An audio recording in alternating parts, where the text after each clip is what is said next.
Salam ጤና ይስጥልኝ አራተኛ ክፍል ተማሪዎች ይህ የሂሳብ ትምህርት ነው ከማሚማት ዩቲዩብ ስቱዲዮ በቀጣይ የሚቀርብላችሁ ምዕራፍ 7 ክፍል 1 ልኬት ይላል ውድ ወላጅ ቤተሰቦች ጤና ይስጥልኝ ብያለሁ በዚህ ምዕራፍ እንደተለመደው ምዕራፍ 7 ልኬትን ከተማርን በኋላ ይሄንን ምዕራፍ ተምረን ስንጨርስ የምናገኛቸው ጥቅሞች እንደሚከተሉት ይሆናሉ ተማሪዎች ከዚህ ምዕራፍ ትምህርት በኋላ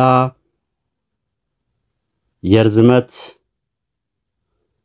የመጠነቁስና የይዘት መስፈሪያ ምድቦች ትለያላችሁ እርዝመት መጠነቁስ ቁስ መጠነቁስ ያ ይዘት መስፈሪያቸውን ማለት ነው ምን ማለት ነው መስፈሪያ መስፈሪያ እሺ በርዝመት መስፈሪያ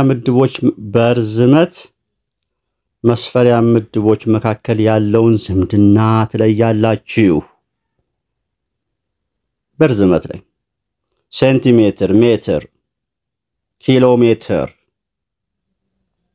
መስፈሪያ ምድቦች ናቸው እነዚህ ምንድነው ልዩ ሜትር ኪሎሜትር ሴንቲሜትር ሚሊሜትር ዳዳዳዳዳ እሺ በመጠነቁስ መስፈሪያ ምድቦች ያለውን ዝምድና ትለያላችሁ የመጠነቁስ መስፈሪያ ምድቦች መካከል ያለው መጠነቁስ ምንድነው ይሄ መጠነቁስ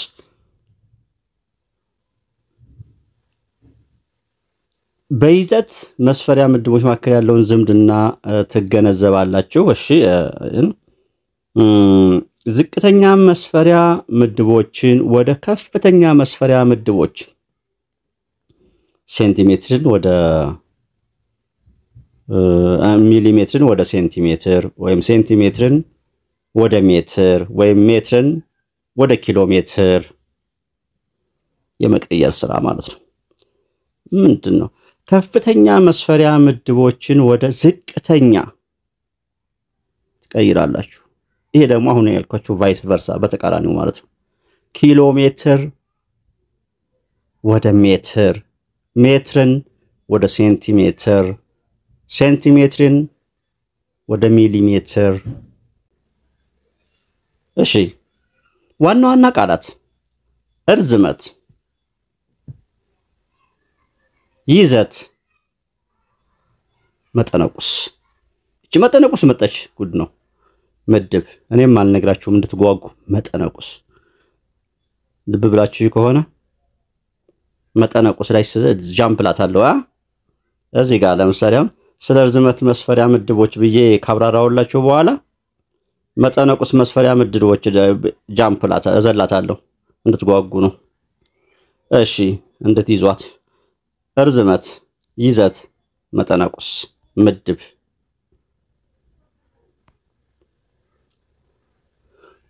እሺ መግቢያ እስኪ ትንሽ እንበል ቁሶችን መለካት ወይንም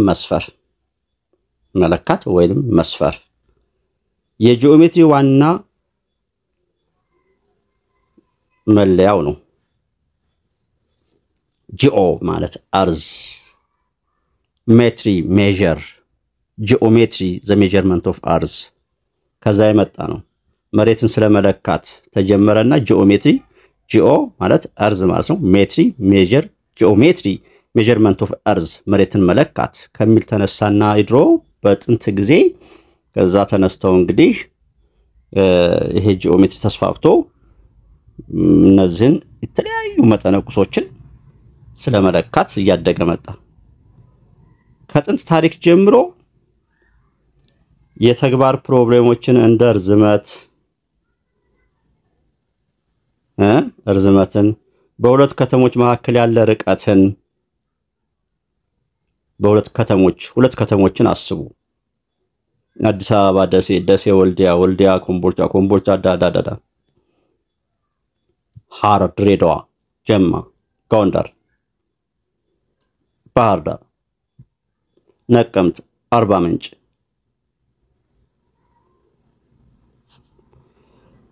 እያን በመካከላቸው ያለው የጎነ 3 ርዝመት የውስን መስመር ርዝመት ወዘተ መካከል ያለው የጂኦሜትሪ እውነትን መጠቀም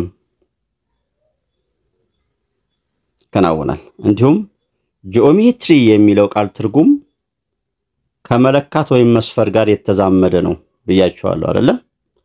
በዚህ ምዕራፍ የተካተቱ የልኬት ጽንሰ ሐሳቦች ርዝመትን መለካት፣ የሬክታንግል ዙሪያ ሬክታንግል ዙሪያው ይሄ ማለት ዙሪያ እና ስፋት ዙሪያ የዝች ርዝማኔ የዝህ ማለት ከዚህ እስከዚህ ያለው ርዝማኔ የዝህ ርዝማኔ ሲደመሩ ዙሪያ ተለካ ይባላል። ወይም የቤታችሁን ግድግዳ ዙሪያውን መለካት ማለት ነው። ስፋት ሲሆን ደግሞ ይህ ውስጥ ሙሉን ወይም በቤታችሁ ስናስበው ወለሉን እንዳለ ማለት ነው።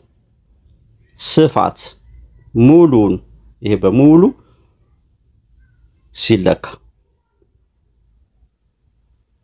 ዙሪያ ስፋት መለካት። መጠነቁስ መለካት መጠነቁስ መለካትና ይዘትን መለካት ናቸው።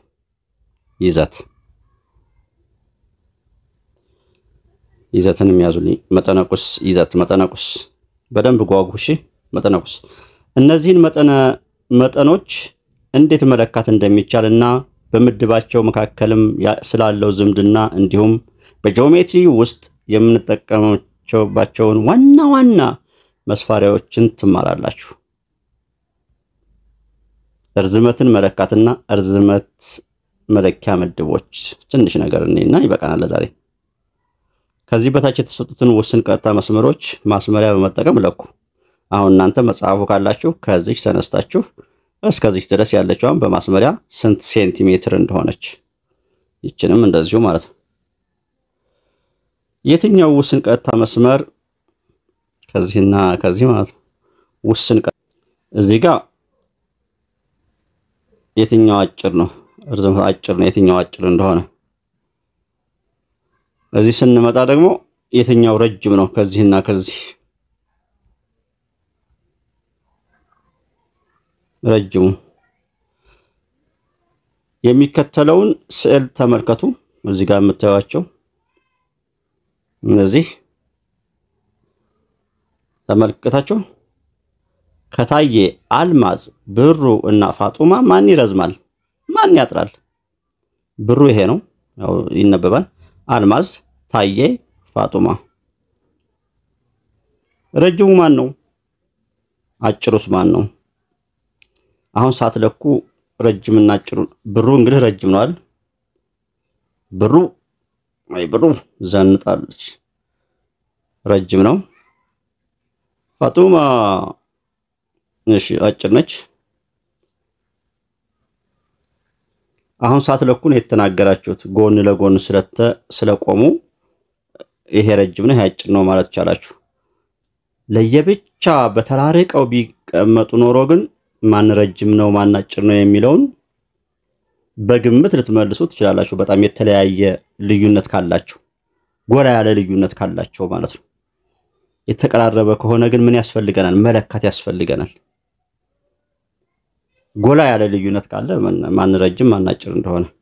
እሺ የማስመሪያ ላይ በትንሽ ክፍሎች የተከፈለው ማስመሪያ ክፍል ተመልከቱ። ያቸው እዚህ ጋር እንግዲህ ተከፋፍለዋል። ማስመሪያው በሚሊሜትር ለመለካት ያገለግላል። ሚሊሜትር በአጭር ሲጻፍ ሚሜ ተብሎ ነው።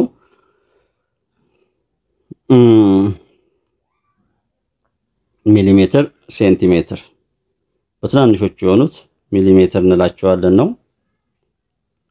ሴንቲሜትር ሴሚ ይሆናል ማለት ነው። ማስታወሻ ርዝመታቸው አነስተኛ የሆኑ ነገሮችን ለመለካት ሚሜ እንጠቀማለን። ሚሊ ሜትር ማለት ነው። እንግዲህ ትንሿ መለኪያ ሚሊ ሜትር ነች ማለት ነው።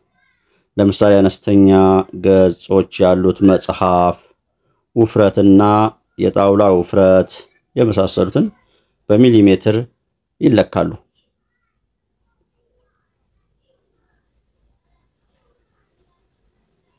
ውድ ተማሪዎች እስኪ አጠር ያለች ስለ ሚሊሜትር እና በሴንቲሜትር ስለመለካት ቪዲዮ እንመልከት። እንግዲህ ውድ ተማሪዎች ይሄ ሜትር ቢሆን ይችን ስቲክ እንደምትመለከቱት ለመለካት ብንጠቀም እዚህ ጋር የምታዩቸው እነዚህ ክፍልፋዮች ሴንቲሜትር ናቸው። በመካከል ያለው ጋፕ እንደምታዩት እዚህ ጋር ያለው ጋፕ ክፍተት ሚሊ ሜትሮች ናቸው። ያያቸው እዚህ ጋር እንደምታዩቸው ጥርሶቹ እነዚህ ይቻት 1 ሚሊ ሜትር አንዷ ብቻ ከዚች እስከዚች ያለችው በዚች በሳንቲም ጠርዝ ላይ ሳንቲም ላይ አይታችሁ ከሆነ ጥርሶቹ ሚሊ ሜትርን እንደሚያመላይ 10 ሴንቲሜትር 10 ሴንቲሜትር ሴንቲሜትር 11 12 13 14 15 16 17 18 19 20 30 ሴንቲሜትሮች ናቸው። እንደምትመለከቱት ይኸውላችሁ በእርሳስ እንደያሳያችሁ ነው።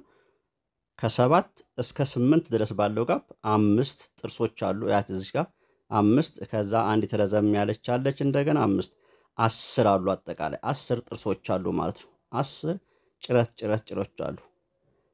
ከ7 እስከ በ7 እና በ8 መካከል ከ7 እስከ 8 1 ሴንቲሜትር ጋፕ እርዝማኔ ነው ያለው።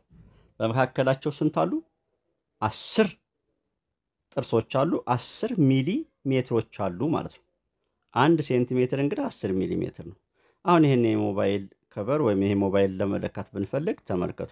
15 ሴንቲሜትር ካልን በኋላ ከዛ 16 አንሞላም። ረጅሙ አለች 15.5 ከሷም ማለፍ ዘች 15.6 እንላለን ማለት ነው።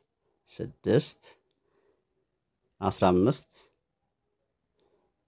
ነጥብ እንችላለን 156 ሚሊ ሜትር። በጣም ጥሩ ወደ ተማሪዎች ለዛሬ እዚህ ላይ ይብቃን። መልመጃ 1 ላይ ያሉ እነዚህ ጥያቄዎችን በሚቀጥለው ፕሮግራም እንነጋገርባቸዋለን። ባንዴ እንዳይበዛብን። ከዛም የርዝመት መለኪያ ምድቦችንም በትንሹ እናያለን ማለት ነው በክፍል 2። ለዛሬ